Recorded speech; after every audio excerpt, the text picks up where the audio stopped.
The battlefield of desire. Every single day, before you even check your phone, drink your coffee, or speak a word to anyone, you are already standing in the middle of a battlefield. It's not made of blood or steel. No one else can see it. But it's as real as the sun rising outside your window. This battlefield exists in your mind. It's a place where your thoughts are weapons, your impulses are landmines, and your desires, especially lust, are the enemy forces surrounding you. Lust is not loud. It does not scream for your attention. It whispers. It flatters. It offers warmth, excitement, release. But beneath that surface is something colder, sharper, more controlling. Lust is not a simple craving. It is a fire that, once fed, only grows. It doesn't stop when you give it what it wants. It becomes more ravenous. That is its nature. And the most dangerous part? You begin to believe that feeding it is freedom. That indulgence is self-expression. That following your desires is living authentically. This lie has conquered more great minds than any army ever could.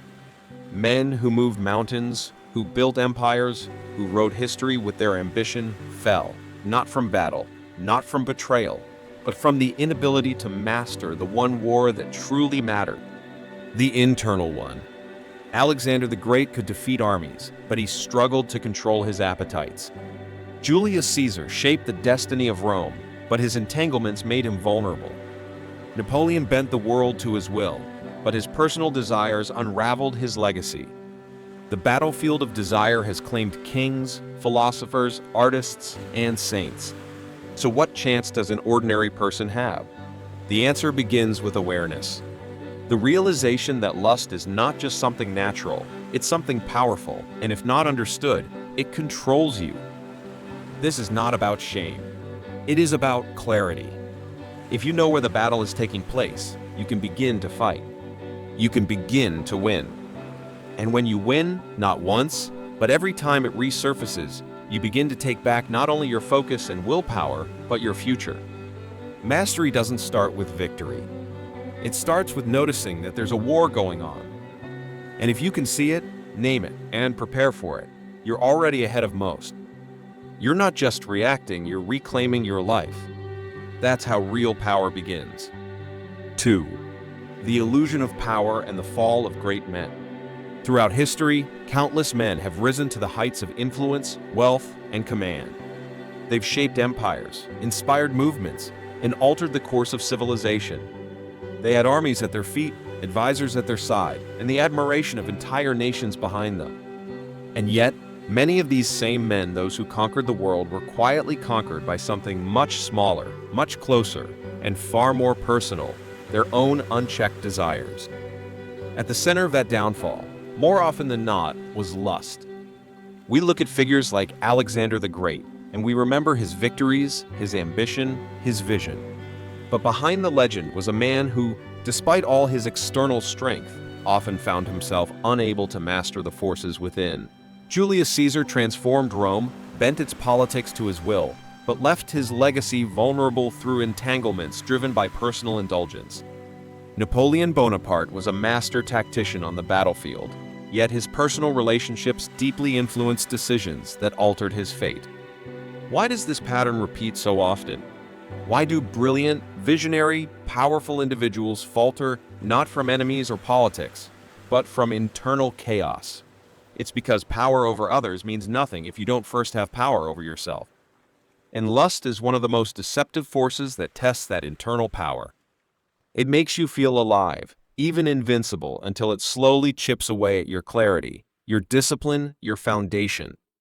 Unlike fear or pain, which alert you through discomfort, lust seduces with reward. It cloaks itself in beauty, pleasure, and affirmation. But what it truly wants is control. Control over your time, your mind, your purpose. And the moment you give in, not once, but habitually, you begin to drift from who you are into who your impulses want you to be. That's why so many strong men lose everything, not in a single moment of weakness, but in the slow erosion of focus over time. Their downfall is never sudden. It's incremental. It begins with a compromise, a rationalization, a little indulgence, then another, until one day, they're no longer leading armies or companies or legacies, they're just trying to hold together the fragments of who they used to be.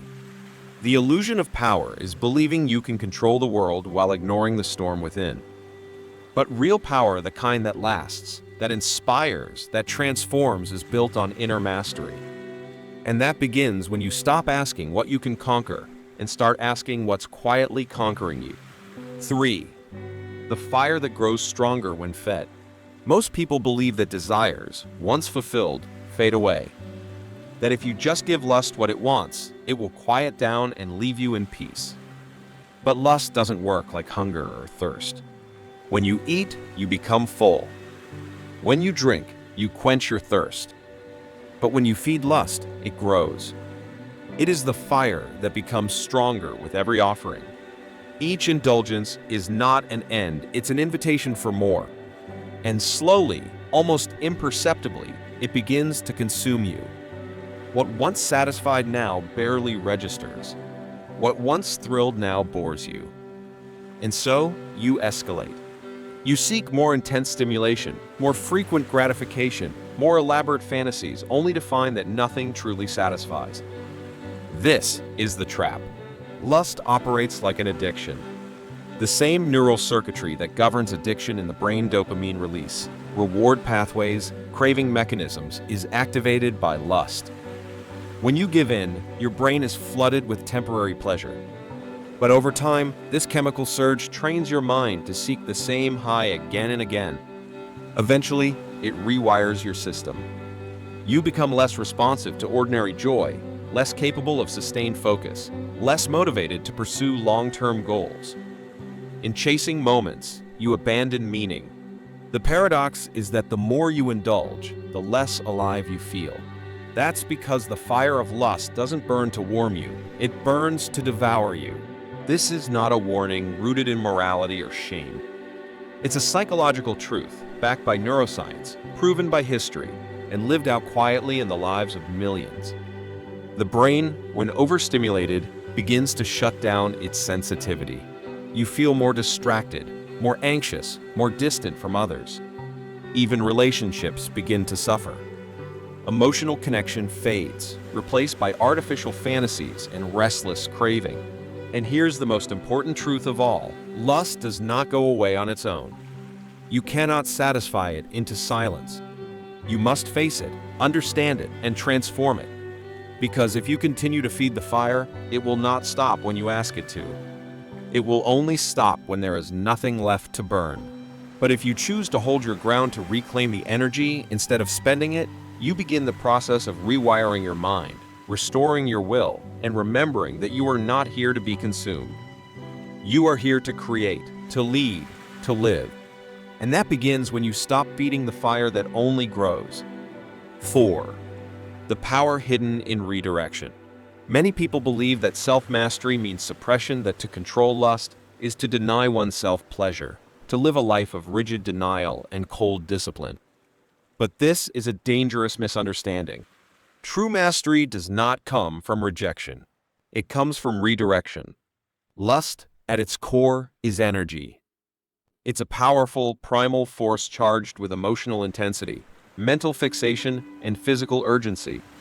Most let it flow outward into temporary gratification, seeking pleasure, validation, escape. But the greatest minds in history did something different.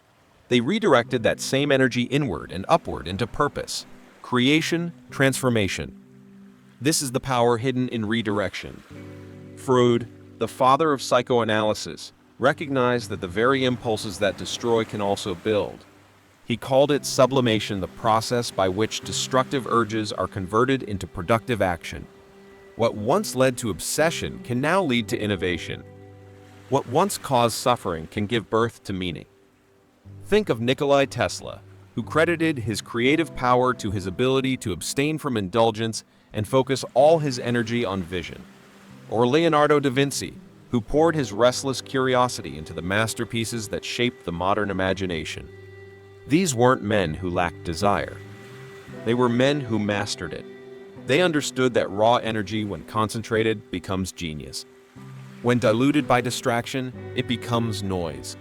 Redirection is not about being less alive. It's about being fully awake. It means choosing depth over indulgence. It means saying no to what drains you so you can say yes to what builds you. This isn't just spiritual advice. Neuroscience confirms that discipline strengthens the brain. Every time you resist an impulse and refocus it toward your goals, you reinforce the neural circuits responsible for willpower, motivation, and creativity.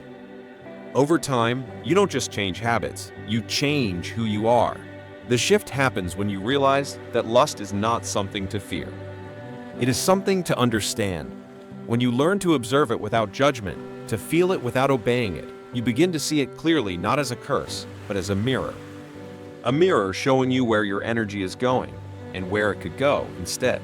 Redirect that energy, and you'll discover that what once distracted you can now define you. You'll find strength not in resistance, but in transformation. That's the quiet secret of the masters. They don't fight lust, they alchemize it. 5. Ancient wisdom and the path to mastery. Long before modern psychology gave language to desire, long before neuroscience explained the mechanics of craving, ancient traditions across the world already understood the weight of lust and the power of self-mastery. In temples, in scrolls, in meditations passed down through generations, sages and spiritual seekers taught that to govern one's impulses was the highest form of strength, not just moral strength, but existential power. In Eastern philosophy, the practice of brahmacharya was never about denial for its own sake. It was about conservation. The idea was simple but profound. Sexual energy is life force. If wasted, it depletes. But if preserved and redirected, it becomes clarity, insight, and spiritual intensity. Taoist alchemists, yogic masters, Zen monks, they all saw lust not as evil, but as energy.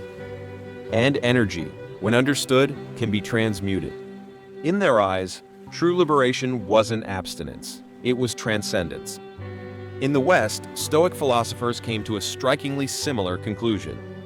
Seneca, Epictetus, Marcus Aurelius, they each wrote about the importance of self-control, not to please the gods or society, but to become free.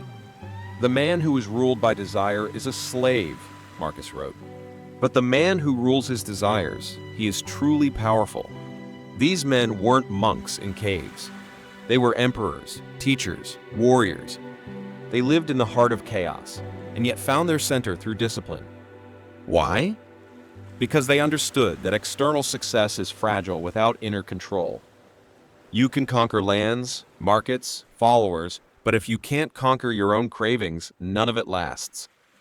And now, in the age of algorithms and infinite distraction, this ancient wisdom is more relevant than ever. The tools around us have evolved, but the human heart has not. We still long, still ache, still chase illusions. But what if we listen to the voices of those who came before us? What if we stopped seeing lust as something to shame or indulge, and instead approached it with curiosity, with reverence, with intelligence? The path to mastery is not hidden. It has been mapped, walked, and illuminated by those who dared to look within. And their message is clear. Real power comes not from force, but from inner alignment. When you live in harmony with your energy, your purpose, and your will, you become more than disciplined, you become whole. 6. Rewiring the brain, breaking the cycle. The mind is not a fixed machine. It is a living, changing system that responds to repetition, focus, and intention. Every time you act, think, or feel in a certain way, your brain strengthens the pathways that support that behavior. This is neuroplasticity, the ability of your brain to rewire itself. And this is where the true battle with lust becomes both possible and powerful. Lust, like all compulsive behavior, creates deep grooves in the brain. The more you indulge, the more your brain learns that pleasure equals safety, escape, and reward. It begins to prioritize short-term gratification over long-term meaning. Over time, this leads to desensitization. The things that once gave you joy now feel dull. Motivation shrinks. Focus weakens. Emotional connection fades. And yet, so many remain unaware. They think their restlessness is normal. Their distraction is just part of modern life. But beneath it all is a brain starved for depth, for clarity, for something real. The good news is that these patterns can be changed. Rewiring begins with awareness. When you notice your habits, not just the behavior, but the triggers, the emotions, the lies you tell yourself, you begin to regain control. The next step is resistance, not through shame, but through choice. Each time you resist an old urge and choose something better, you are literally building a new brain. One that favors strength over surrender, purpose over impulse. But resistance alone isn't enough. What truly accelerates transformation is redirection. When you take the energy that would have been wasted on craving and pour it into something meaningful, into learning, creating, building, you teach your brain a new reward system. You teach it that fulfillment doesn't come from escape, but from engagement. You remind it that the deepest pleasure is found in progress, not fantasy. This is the science behind self-mastery. Every choice matters. Every moment of clarity compounds, and the more you walk this path, the more natural it becomes. The cycle breaks not through force, but through new rhythms, new rituals, new reasons to wake up each day. And eventually, what once controlled you begins to fade, not because you fought harder, but because you grew beyond it. 7. Mastering the self, the rise of the unshakable. There comes a point in the journey where you begin to notice something subtle but profound. The temptations that once ruled your day now pass through your mind like clouds across a still sky. The same impulses that once ignited chaos now flicker and fade without power. This is the beginning of true self-mastery, not just resisting lust, but becoming the kind of person who no longer needs to. It is not about perfection or purity. It's about strength, about becoming unshakable. Most people live at the mercy of their desires. Their moods, focus, relationships, even their identities are built on what they crave, what they fear, what they seek to escape. But when you master the self, you stop being reactive. You become sovereign. You act from choice, not compulsion. You move with clarity, not confusion. You speak with intention, not insecurity. This is not about control in the traditional sense. It's not about suppressing who you are. It's about aligning with who you truly are beneath the noise. And when that alignment happens, everything changes.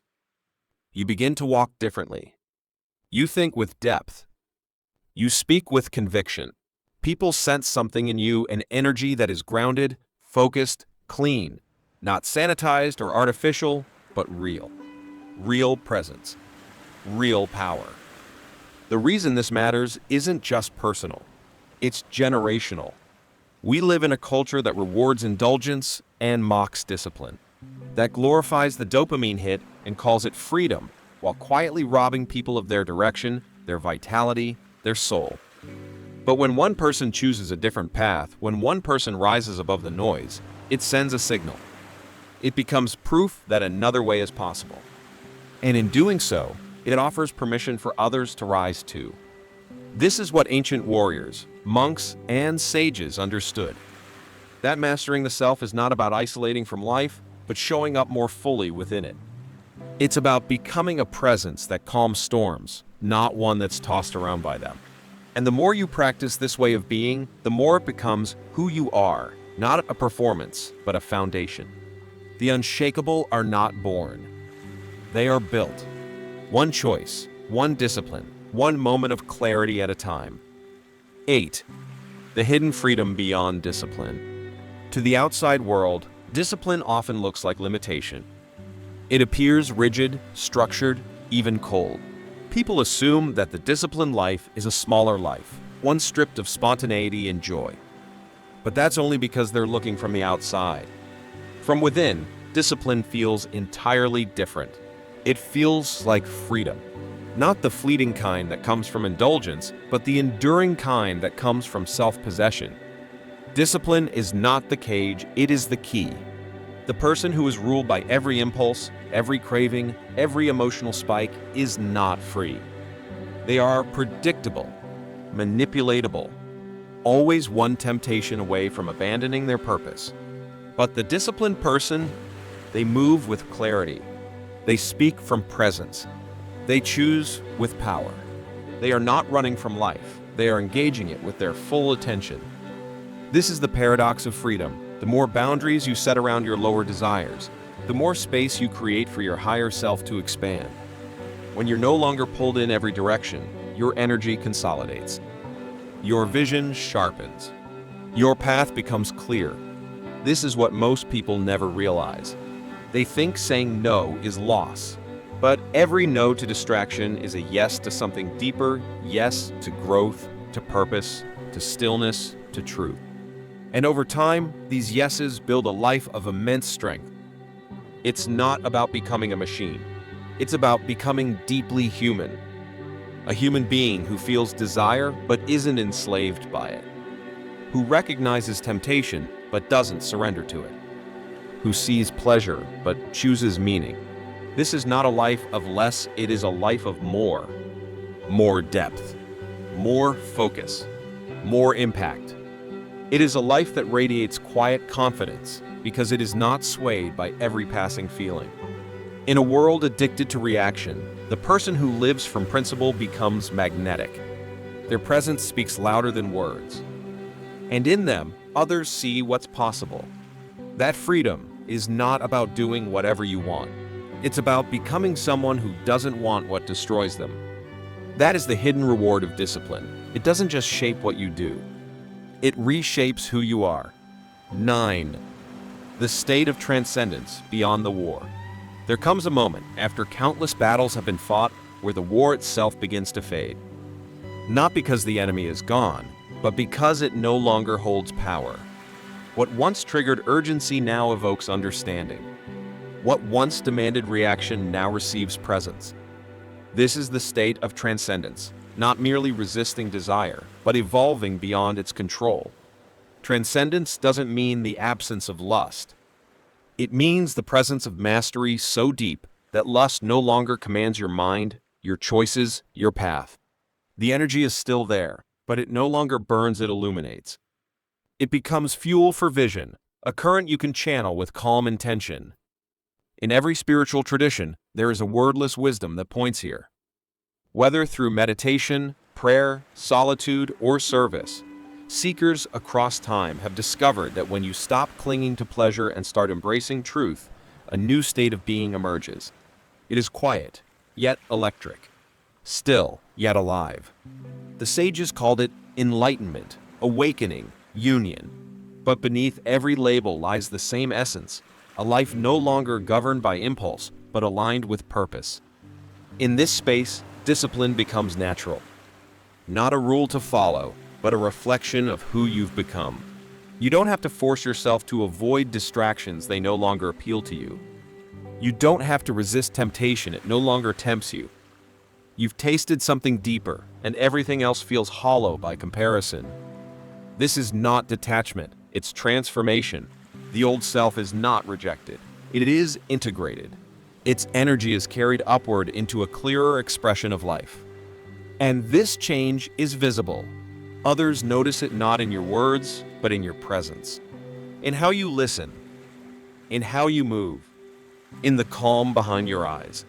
You become a mirror that reflects back to the world what it has forgotten. That peace is not found in stimulation, but in stillness. That joy is not found in excess, but in depth. That true power is not loud, it's unshakable. To transcend lust is to no longer be at war with yourself. It is to come home, not to comfort, but to clarity. Not to ease, but to essence. The battle ends when you remember who you really are beneath it all. 10. The final choice, mastery or submission. At the end of this path, when the noise has quieted and the illusions have dissolved, only one question remains.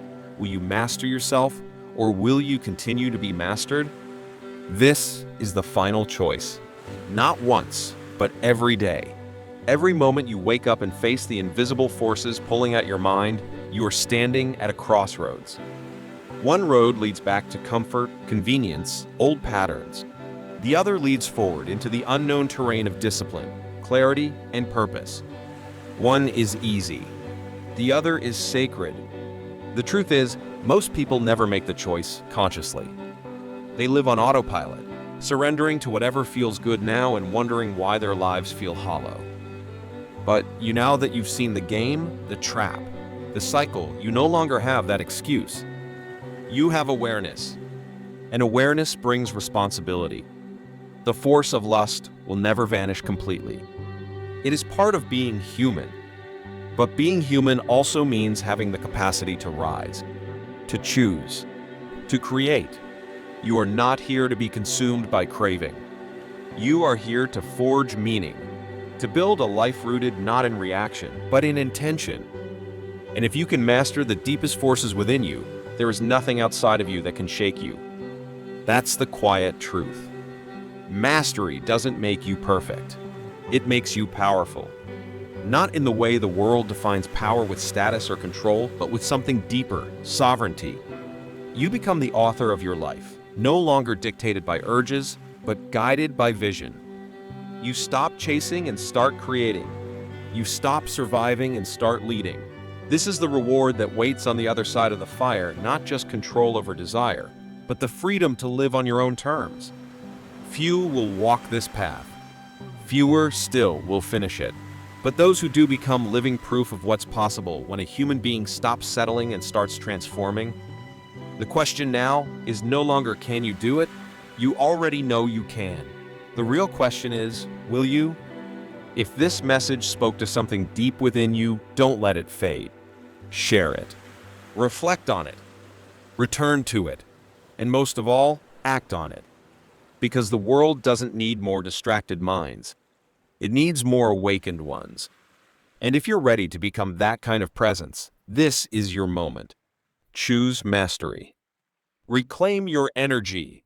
And never forget, the one who conquers lust conquers everything else.